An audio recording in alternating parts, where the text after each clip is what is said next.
Welcome back here to Live Now from Fox. I'm Andrew Kraft. Thanks so much for being with us. Let's get into back yet again the biggest story of the week, this pending possible indictment of the former president there in Lower Manhattan by the district attorney Alvin Bragg. It hasn't happened today just yet, like former President Trump said on Truth Social over the weekend. Well, why not? Possibly the grand jury could be, testifying and seeing more witnesses even. Let's get more on this from Fox News correspondent Brian Yennis there in New York City. Brian, good to see you. You've been on this story from the very beginning. Where are we right now in this story? Andrew, good evening. Well, where we are is that we are waiting for the grand jury to do what it does, and ultimately grand juries work in secret. So it's been difficult to get information, but from what we understand, they meet on Mondays and Wednesdays at least. So we know that tomorrow the grand jury is meeting. They'll be with, we're told, one other witness will be testifying in front of them, and at that point they can decide, if they please, if they would like to indict former President Trump. The vote would happen, and it could be possible that we can get an indictment by the end of the day tomorrow.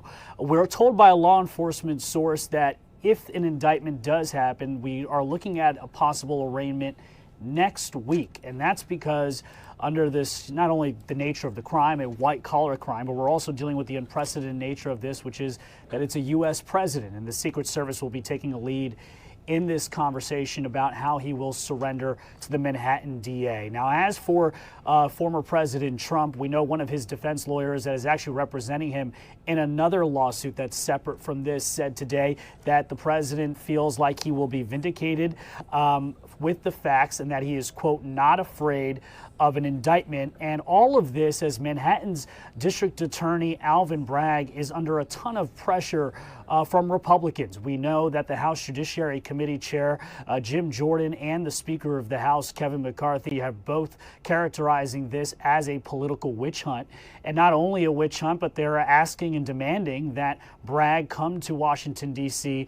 and testify about this possible indictment of the former president. And to that extent, we have a new statement that was released to Fox News Digital from the DA's office, from Bragg's office, which says, quote, "We will not be intimidated by attempts to undermine the justice process, nor will we let baseless accusations deter us from fairly applying the law." And this is all coming after yesterday, Attorney Richard Costello testified for 2 hours in front of this grand jury.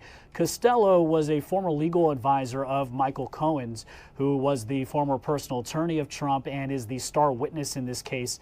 And Costello went there and pretty much discredited Cohen as a serial liar, saying that Cohen, at the time of this $130,000 hush payment to the adult film star Stormy Daniels, made this payment on his own, using his own money, and that Trump didn't know anything about it. Of course, this is part of what he said to Tucker Carlson last night. Let's listen to Costello. I wanted to present this to Alvin Bragg as I had presented it to the Southern District. I wanted him to look me in the eye and assess my credibility. Did I have more credibility than Michael Cohen? Because Michael Cohen, in my opinion, was lying about just about everything. Again, Costello testified at the behest of Trump's lawyers, who asked that he testify. And he said he showed up, Andrew, with 330 emails, and he was surprised to see that the grand jury had only been given 6 of those emails. He believes those emails show that Cohen cannot be trusted and is a serial liar. Of course, Cohen on another network said last night that, look, at the end of the day, he is not lying, and that he made this hush money payment in coordination and for the benefit of the former president. So that's where we are at at this point, Andrew. No, it's so interesting. I think the wider American public are getting an education right now about how special grand juries work. They don't meet every day. They have to, at the end of all this, essentially vote on whether or not to bring an indictment. You guys were reporting, of course, last night that vote never happened, and they're still potentially hearing testimony from more witnesses. So I find that to be really interesting. Brian, when you're in New York City, do you feel the heightened security presence, or is it just kind of focused there in Lower Manhattan in the run-up to possibly an indictment?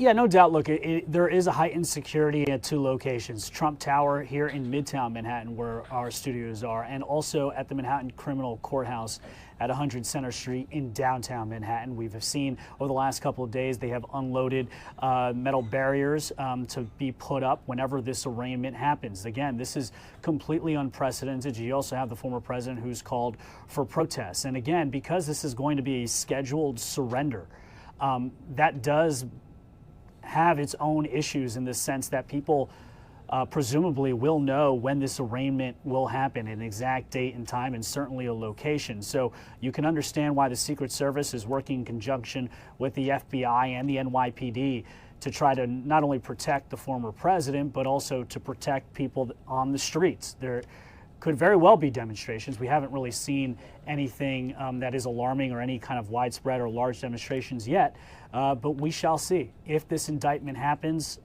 Again, an unprecedented situation. And you mentioned, Andrew, about the grand juries. You're right. You know, it is an education for a lot of us. There are 23 people on this grand jury.